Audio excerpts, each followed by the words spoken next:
Okay, so I'm going to give you a few tips when you come to choose the title for your philosophy project. Now, um, people can get quite anxious when they're choosing the title for the project because obviously it makes a big difference if you get the title right or wrong. But one thing I would say is take your time.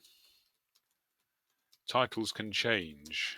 Okay, so don't stress out too much about getting it just right at the start. Have a go, pick a topic that you think will work, do some research, and if it's going well, great. If not, you can change it or adapt it to make it work better. So don't get, it is important, but don't get too stressed about getting it exactly right before you start. So that's the first thing. The next thing is focus your title, use a question. Okay, what do I mean by that? Well, this is a project which has to explore a philosophical topic, and most philosophical topics have questions associated with them. So we're not just, for example, trying to find out everything about, I don't know, the nature of time or the nature of reality. We want to have a more specific or focused question. So, for example, if you were interested in time, you might pick a specific question like, is it possible to travel to the past? So, having a question helps to focus your project, it helps to make it more specific. And almost always, a more specific title is better than a broad title. If you have a very broad title, it's easy to write lots, but it won't really work as a project. You'll just end up gathering lots of information. It won't have a really clear central idea or focus. So the first tip, the second tip is focus your title and use a question. Next tip, don't make it too complicated. That might seem obvious, but it's really, really easy when you're getting into philosophy to find yourself lost and out of your depth. So pick something that you can make sense of. You know, if you start reading about your topic and it just seems too complicated, pick another topic. It's much better to do something that you can find interesting and accessible rather than something that's really complicated and impressive but you don't really understand. So try for something simple. Don't make it too complicated. Of course, all the questions of philosophy get complicated eventually, but at least to start with, you want to be aiming for something which you can make some sense out of. So don't go for something just that sounds really complicated. Keep it simple. The next thing to check is that there's some scope for some argument in your question. Okay, so I sometimes put it this way: locate the debate. If we go back to my example of time travel, that's a nice example because there's argument there. There's lots and lots of scope for argument. There's two sides to the question. Some people believe in time travel, some people don't. And it's important to have a question like that because the point of your philosophy project is for you to really start getting stuck into the arguments, getting stuck into the debate.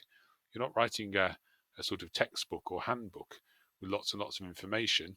You're actually trying to argue, get involved in the argument, get involved in the discussion. So look for a question that people are arguing about. Look for a debate that you can join in with. And you'll know when you found it because you'll be able to identify sources that are arguing one side and sources that are arguing another. Now, a tip here is if you're struggling for inspiration, go back and have a look at the philosophical debates resource, which is on the NCH School Certificate in Philosophy website. And you've probably done some of these in your lessons, hopefully. There's lots and lots of examples there of philosophical debates. So questions like, is beauty in the eye of the beholder? What is truth? Is there a God? Is there life after death? Do animals think? Is it ever okay to cheat? Should we experiment on animals? Is it more important to be good than to be happy? Do we have free will? And all of those would work fantastically as starting points for a project.